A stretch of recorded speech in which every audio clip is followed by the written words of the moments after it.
This is ESPN on ABC.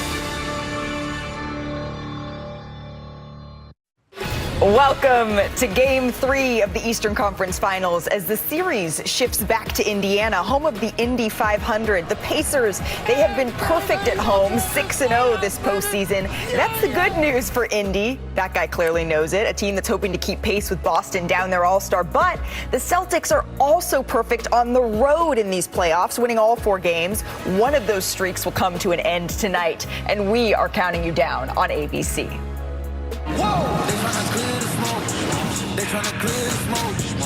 Boston up 2-0 here in these Eastern Conference Finals. I just come out and try to add value on both sides of the floor. Brown knocks it down. He's got 40. Wanna feel like this, gotta be sharp, gotta come clean. We gotta give everything. We gotta give everything that we have. Siakam right now on fire. Wanna feel like this. We doing what we own. Don't let up. Keep going. Come on. Smoke detector, I be smoke.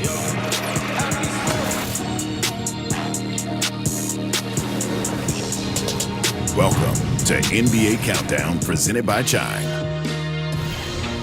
Welcome to NBA Countdown from our studios here in Los Angeles. He's the legend, Stephen A. Smith. He is the architect of the 4-time champion Golden State Warriors, Bob Myers, the Hall of Famer, Micah Wilbon, and they call him the point god. Chris Paul is here with us as well. I'm Malika Andrews. And gentlemen, we start our show with potentially series-altering news here. Tyrese Halliburton, as our Adrian Wojnarowski reported, will miss tonight's game after suffering a hamstring injury in Game 2. So, Chris, he's the engine of their team. How can the Pacers avoid stepping one step closer to a sweep here in this That's series? tough. That's tough. He does so much for this team emotionally, the way he gets everyone involved. Guys are going to have to step up. TJ McConnell's going to be asked to do more. Nembhard's going to be asked to do more. Everybody's going to have to lift their game up a little bit in order to get a win. An Eastern Conference final game is back in Indianapolis, first time in 10 years. Of course, it's Memorial Day weekend. Of course, it's the busiest weekend of the year. The Indy 500 tomorrow, Pacers tonight, and Monday night. Here in this series, the Celtics winning the first 2 games in Boston. And the Pacers now looking to bounce back, but receive difficult injury news today. That's going to make it even tougher. But they'll have a sellout crowd to try and spur them on. And good evening, everyone. Welcome to Game 3 of the Eastern Conference Finals. The Pacers are undefeated at home in this postseason, 6-0. But all 6 games came with their All-NBA point guard Tyrese Halliburton leading the way. Not the case tonight. Injured his left hamstring in Game 2. So let's get the update and welcome in Lisa Salters. Hey, Lisa. Hey, Mike. It's the same hamstring that caused Tyrese Halliburton to miss 10 games earlier this season. He actually left Game 2 with about 4 minutes to go in the third quarter, did not return. But Rick Carlisle said Halliburton had been dealing with discomfort even before that. In fact, he said Halliburton was getting treatment for the injury back in the locker room throughout the entire halftime of Game 2. Carlisle told us that Tyrese is doing better today than he was yesterday, but said it just didn't make sense to put him out there tonight with the way that hamstring is still feeling, and that the decision was made by the organization and taken out of Halliburton's hands. As for Monday's Game 4, Carlisle said that may be a different conversation. They'll just have to wait and see. So rookie Ben Shepherd will get the start tonight. Shepherd will be the first rookie to start a conference finals game since Jason Tatum back in 2018. Mike? All right, Lisa, thank you. Now we welcome in JJ and Doris. Obviously difficult news, JJ. One thing that won't change is the will and determination of the Pacers. What does change is the talent level. It's a huge loss. So how, without their all-star, all-NBA point guard, how do they win one game tonight?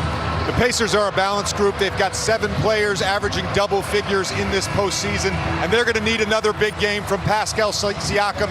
He's been excellent and has had a lot of success in his matchup against Al Horford. But defensively, it's hard enough to slow the historic Boston Celtics offense. You can't compound it with mistakes. Too many mistakes in Game 2.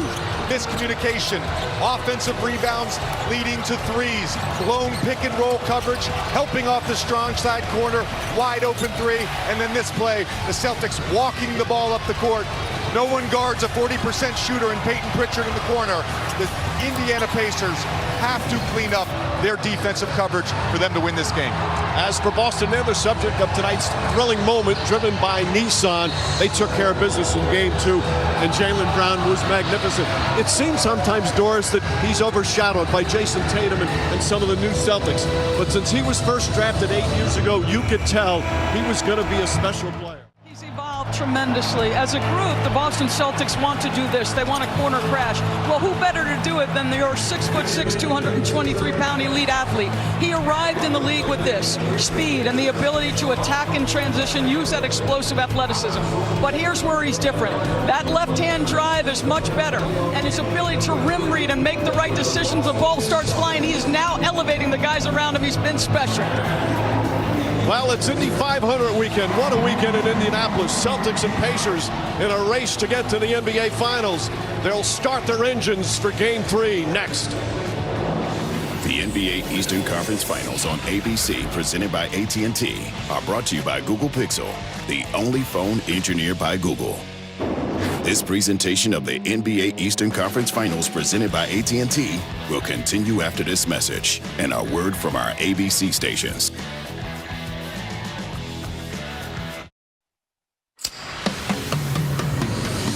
Indianapolis is the Memorial Day Mecca. Yeah. Let's get it. It's going to be a big weekend with the race. We can't wait to get back on the home court. 500 miles of grueling grind. Obviously, we want Tyrese back out there. It's on us to continue to play and bring that energy. And the big race is on. I want it all and nothing. Let's turn up the city tonight. Let's turn up the city tonight. We want to play better. Obviously, losing sucks. Grueling grind. Let's light up the city tonight. And here they come. Off to a flying start. Taking advantage of home court, and that's what we worked all season for, being the #1 seed, being able to take care of business here at home. It all and nothing. Let's turn up the city tonight.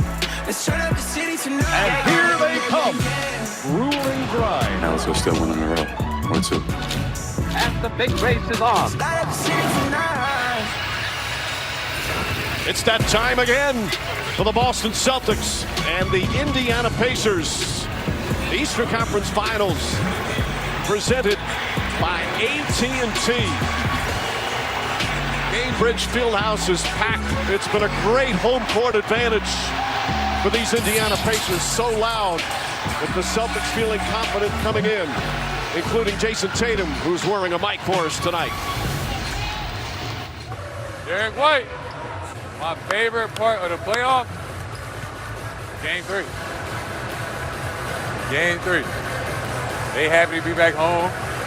They fans came to steal. Do the little thing. Rebound. Take care of the ball. And knock down some shots, baby! All we gotta do our job. 2 games on the final. One at a time. I wish I was that relaxed all the time as he gets set. And we look at our starting lineups, brought to you by Clorox. The same starting 5, Al Horford still in, still Kristaps Porzingis not ready to return. But this starting 5 has been terrific for Joe Mazzulla and the Celtics. Of course, the big change for the Pacers, Ben Shepherd, the rookie, started just 1 game during the regular season. It's his first playoff stop. But Shepherd has shown he is not afraid of the bright lights. He will not be the point guard, he's the 2 guard. Andrew Nimhard, who played a lot of point guard in college and is basically a point guard, he gets that opportunity without Tyrese Halliburton. And Doris, how many times have we seen during the course of the NBA's regular season, it seems nightly, a star player is out and his teammates rally around. Somebody gets more opportunities, more shots, more minutes, and they come up with a win. This is a tough task. We've seen it many times before. The thing I've admired most in this playoff run of this Indiana team has been their grit, their competitive toughness, particularly from their young guys. And I'm curious to see, who does Boston attack? You're going to miss Tyrese Halliburton. You're going to miss his scoring, his passing, his verve, all the things he brings. But they were attacking him. Who do they attack tonight? Well, Jaylen Brown attacks the basket on